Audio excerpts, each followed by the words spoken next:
Series start करने वाले हैं अवकलन।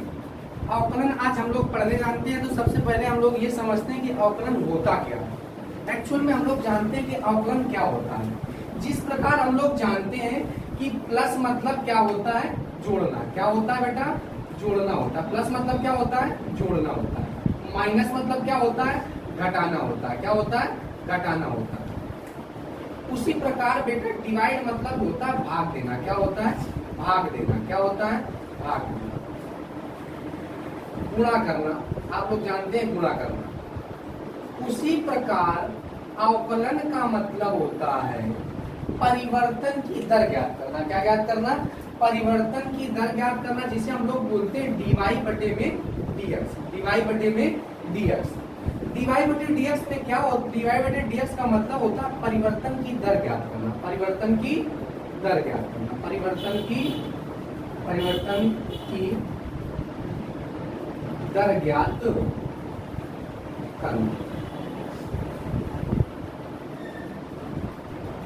परिवर्तन की दर ज्ञात करना। परिवर्तन कैसे होता है? तो जो ऊपर होता है y होता है, y में परिवर्तन। इसे पढ़ते क्या है? y में परिवर्तन। y में परिवर्तन वो भी x के सापेक्ष। y में परिवर्तन x के सापेक्ष।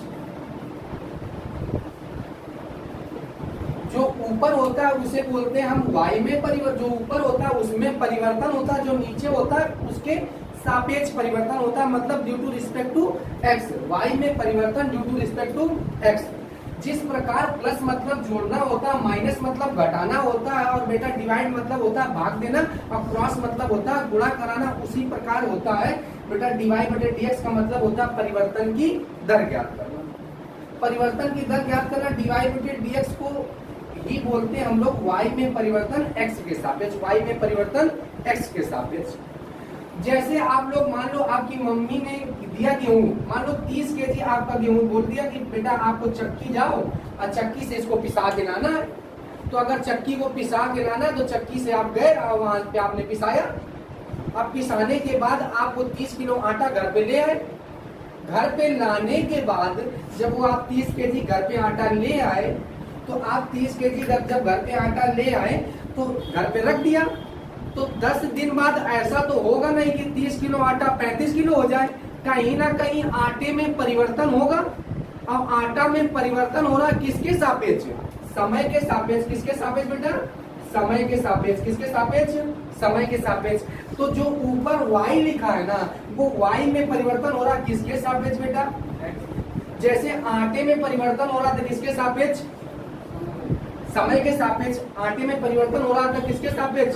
समय के सापेक्ष। उसी का मतलब होता है बेटा समय में परिवर्तन किसके सापेक्ष? आटे में परिवर्तन समय के सापेक्ष। जैसे y में परिवर्तन हो रहा था समय के सापेक्ष, उसी प्रकार होगा बेटा आटे में परिवर्तन समय के सापेक्ष। तो अवकलन का मोटा मोटा मतलब आप ये समझ लें कि अवकलन का मतलब होता है परिवर्तन की दर ज्ञात करना। अवकलन का मतलब क्या होता है? परिवर्तन की दर ज्ञात करना। ठीक है। अब हम लोग ये भी समझते हैं कि अवकलन के कुछ फार्मूले समझते हैं। अवकलन को हमेशा जो लिखा जाता है डीवाई बटे में डीएक्स लिखते हैं। डीवाई बटे में डीएक्स। किसी भी सवाल को अगर अवकलन में आपको लिखना है तो y बराबर सवाल लिखेंगे। किसके बराबर सवाल लिखेंगे? y बराबर सवाल लिखेंगे।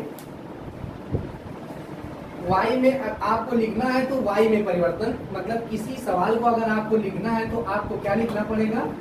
y बराबर। अवकलन में कोई भी सवाल अगर आपको राइट डाउन करना है तो हर एक सवाल को आपको y बराबर मानना होगा। y बराबर क्या करना होगा? मानना होगा। y बराबर क्या करना होगा? मानना होगा।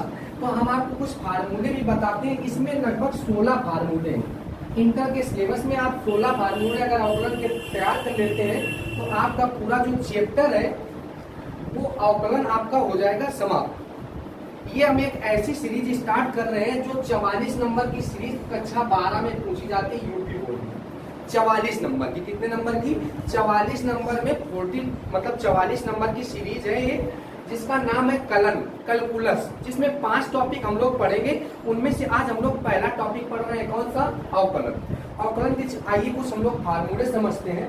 पहला फार्मूला होता है बेटा डी एक्स की पावर n बराबर होता है एन एक्स की पावर एन माइनस वन।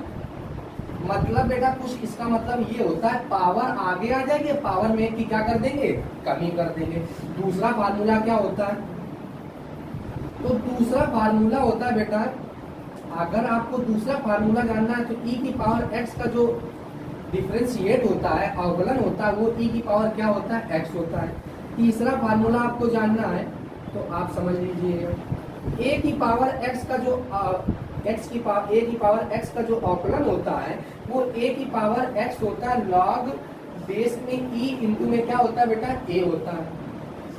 चौथा फार्मूला इंटीग्रेशन सॉरी डिफरेंशिएट अगर आपको करना है साइन एक्स का, तो साइन एक्स का अवकलन होता है कॉस एक्स होता है। साइन एक्स का अवकलन क्या होता है, कॉस एक्स होता है। अगर आपको कॉस एक्स का अवकलन ज्ञात करना है तो कॉस एक्स का अगर अवकलन आपको ज्ञात करना है तो कहीं ना कहीं कॉस एक्स का अवकलन क्या होता है, माइनस का साइन एक्स होता है। माइनस का क्या होता है, साइन एक्स होता है। तो हमने सबसे पहले, अब आप लोग फर्स्ट ईयर में इनका प्रूवमेंट पढ़ के आए होंगे, एक्स की पावर एन, तो एन एक्स की पावर एन माइनस वन, तो e की पावर x का जो अवकलन होता है वो e की पावर x होता है, और जो a की पावर x का अवकलन होता है वो a की पावर x लॉग बेस में e इंटू में a, log base e into में a की पावर x लॉग बेस में e इंटू a। समझते हैं कि जितने भी अवकलन में जितने भी फार्मूलों के आगे अगर c लगा होगा तो c लगा होगा तो जब आप उनका रिजल्ट बताएंगे ना, आंसर बताएंगे अवकलन के फार्मूले में, तो उसके आगे आप माइनस लगा लेंगे। तो देखो बेटा साइन एक्स का अवकलन क्या होता है, कॉस एक्स होता है, और कॉस एक्स का अवकलन क्या होता है, माइनस का साइन एक्स होता है। माइनस का साइन एक्स इसलिए होता है क्योंकि आगे क्या लगा है बेटा, c है, तो कॉस एक्स का अवकलन क्या होता है, माइनस का सी एक्स, माइनस का साइन एक्स होता है। लॉग एक्स का अवकलन होता है 1/x होता है बेटा, सेक एक्स का अवकलन होता है सेक एक्स इंटू में टेन एक्स, और कॉसेक एक्स का अवकलन होता है माइनस का कॉसेक एक्स इंटू में कॉट एक्स होता है। क्योंकि बेटा आगे क्या लगा है, सी। जितने भी फार्मूले हैं, फार्मूले में अगर सी लगा होगा तो हम कह देंगे क्या बेटा, माइनस का माइनस लगा देंगे, सी होगा तो क्या लगा देंगे, माइनस। साइन इनवर्स एक्स का आपको पेयर में याद करना है, पेयर में याद करना है, तो ये आपको पेयर में है, ये दोनों पेयर में, एक याद करो ऑटोमेटिक याद हो जाएगा। दूसरा इनका पेयर बेटा, एक फार्मूला याद करो, एक के आगे माइनस लगा दो, आपको आ जाएगा। तो साइन इनवर्स एक्स का अवकलन क्या होता है, 1/√1 माइनस एक्स स्क्वायर। अब बेटा कॉस इनवर्स एक्स का अवकलन जो होता है -1/√1 माइनस में एक्स स्क्वायर होता है बेटा।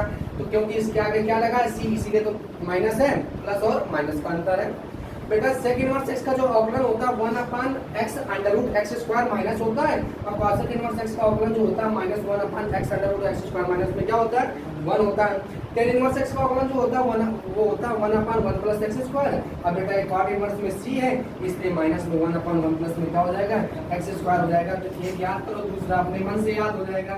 ये याद करूंगा, स्टार्ट करते हैं। 15 नंबर फार्मूला होता है लॉग ए बेस में एक्स होता है, जो वो होता है 1/x होता है लॉग बेस में a, और सफिक्स में क्या होता है, e होता है। 16 नंबर जो फार्मूला होता है वो होता है अवकलन का। अगर फार्मूला 16 नंबर कॉट एक्स आपसे पूछेगा, केवल कॉट एक्स, तो कॉट एक्स का होता है माइनस का कॉसेक स्क्वायर में एक्स। और बेटा अगर आपसे पूछेगा 17 नंबर फार्मूला 10x का, अगर 10x का अवकलन आपको ज्ञात करना तो 10x का अवकलन जो होता है वो केवल क्या होता है, सेक स्क्वायर एक्स। क्या होता है बेटा, सेक स्क्वायर एक्स। तो हमारे ये 17 फार्मूले कंप्लीट